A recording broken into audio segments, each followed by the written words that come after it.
तर पावसाच्या बातम्यांचा वेगवान आढावा। पुण्यामधल्या मार्केट यार्ड परिसरामध्ये पाणीच पाणी, भाजीपाल्यासह फळं सुद्धा पाण्यामध्ये वाहून गेल्याचे चित्र। पुण्यामध्ये पावसाची तुफान बॅटिंग। बुलढाण्यामधल्या मलकापूर परिसरामध्ये सुद्धा मुसळधार पावसाचा कहर, नळगंगा नदीला महापूर। नगर परिषदेच्या निष्काळजीपणामुळे मलकापूर शहराला पुराचा धोका वाढलाय। अमरावती जिल्ह्यामधील शिराजगाव कसबा इथे मुसळधार पाऊस, गावामधील रस्त्यांना नद्यांचं स्वरूप। अतिपावसामुळे सोयाबीन आणि कापूस उत्पादक शेतकरी संकटात।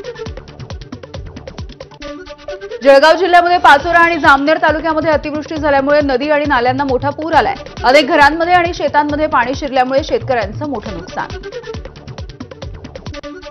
जळगाव जिल्ह्यामध्ये पाचोरा तालुक्यामध्ये वडगाव, शिंदाड, वाणेगाव, निंभोरी, राजुरी, वाडी शेवाळे, सावरे, पिंपरी या सगळ्या गावांमध्ये मध्यरात्री ढगफुटी झाल्यासारखा पाऊस झाला।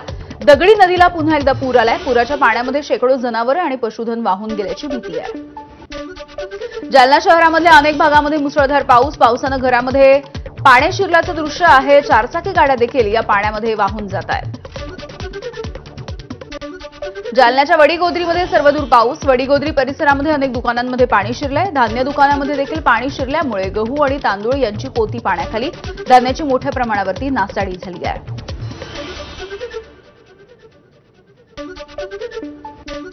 तर बीडमध्ये झालेल्या दमदार पावसामुळे बिंदुसरा हे जो प्रकल्प आहे तो सध्या ओव्हरफ्लो झालेला आहे। गोदावरी नदीकाठावरच्या गावांमध्ये सुद्धा पाणी शिरलंय। शनी मंदिर, पांचाळेश्वर मंदिर पाण्याखाली, बिंदुसरा नदीची खास ड्रोन दृश्य।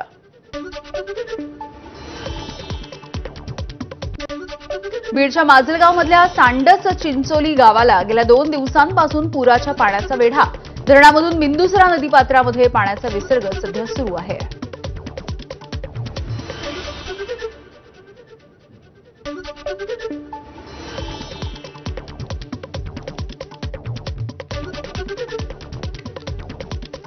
तर बीडच्या माजलगावमधली ही दृश्य आपण बघतो आहोत। गावाला अक्षरशः पुराच्या पाण्याने वेढा दिलेला आहे।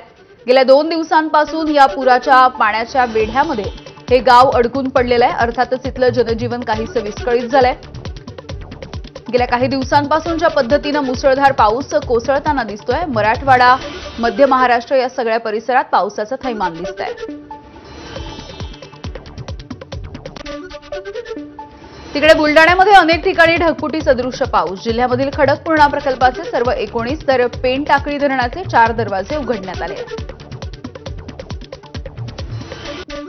छत्रपती संभाजीनगर जिल्ह्यामधल्या करंजखेडा महसूल मंडळामध्ये काल रात्रीपासून जोरदार पाऊस सुरू आहे। पूर्णा नदी सध्या दुथडी भरून वाहतीये, त्यामुळे अनेक गावांचा संपर्क सुद्धा तुटलाय।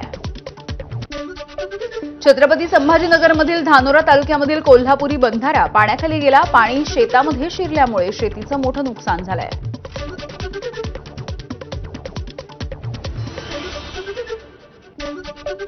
सोलापूरमधला सीना कोळेगाव प्रकल्प सुद्धा ओव्हरफ्लो झाला। धरणामधून सोडलेल्या पाण्यामुळे मोहोळ तालुक्यामधील अनेक बंधारे पाण्याखाली।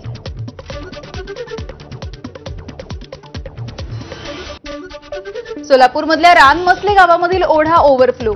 हा ओढा ओव्हरफ्लो झाल्यामुळे पूल देखील पाण्याखाली गेलाय। रानमसले खुनेश्वर पुलाची उंची वाढवण्याची ग्रामस्थांची मागणी आहे। सोलापूरमधल्या आष्टी तालुक्यामध्ये सुद्धा ढगफुटी सदृश्य पाऊस झाला। यामुळे सीना नदीला पूर आलाय। पुरामुळे सीना नदीवरील संगोबा पूल पाण्याखाली गेला। सध्या संगोबा पूल वाहतुकीसाठी बंद आहे। अहिल्यानगरच्या पाथर्डी तालुक्यामधल्या करंजी इथे ढगफुटी सदृश्य पाऊस झालाय। 6 ते 7 फूट पाणी साचल्यामुळे अनेक घरांचं नुकसान, आयुष्यभराची कमाई वाहून गेल्यामुळे अश्रू अनावर। अहिल्यानगर जिल्ह्यामध्ये मागील 2 दिवसांपासून मुसळधार पावसानं शेतीला तळ्याचं स्वरूप आलंय। अनेक ठिकाणी नागरिकांच्या घरात पाणीच पाणी। कालच्या परिस्थितीनंतर आज पाणी ओसरायला सुरुवात झाली। अतिवृष्टीमुळे नांदेडमध्ये गोदावरी नदी प्रवाहित झाली आहे। गोवर्धन घाट इथली मुख्य स्मशानभूमी पाण्याखाली।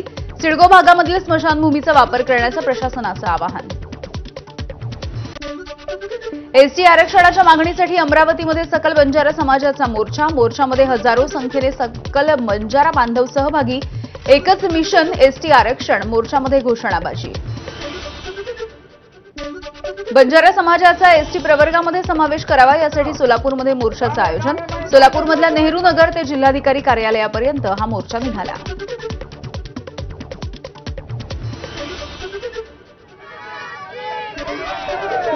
हिंगोलीच्या जिंतूर टी पॉइंटवरती बंजारा समाजाचा रास्ता रोको. बंजारा समाजाला अनुसूचित जमाती प्रवर्गामधून आरक्षण मिळावं यासाठी आंदोलन. नागपूरमध्ये महात्मा फुले समता परिषदेचा गुरुवारी 18 सप्टेंबरला ओबीसी मेळावा आयोजित करण्यात आला. या मेळाव्यामध्ये आरक्षणाविषयी मंत्री छगन भुजबळ मार्गदर्शन करतील. 10 ऑक्टोबरला नागपूरमध्ये सकल ओबीसी समाजाचा महामोर्चा. जिल्ह्यामधील ओबीसींच्या सर्व जातींचे प्रतिनिधी या महामोर्चामध्ये सहभागी होतील.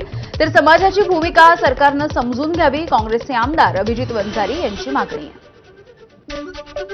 धाराशिवमधील आत्महत्याग्रस्त मराठा आंदोलकांच्या कुटुंबाला तानाजी सावंत यांच्याकडून 3 लाखांची मदत. तानाजी सावंत यांच्या भैरवनाथ उद्योग समूहाकडून मदतीचा धनादेश.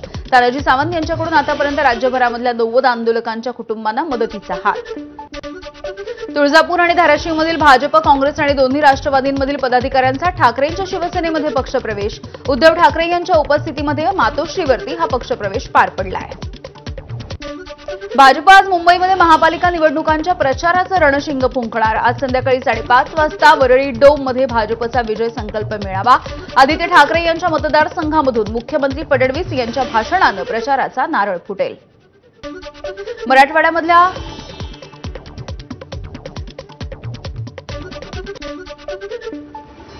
तर या सुपरफास्ट बातम्यांच्या नंतर बुलेटिनमध्ये एक छोटासा ब्रेक घेऊन लगेच परत येतोय.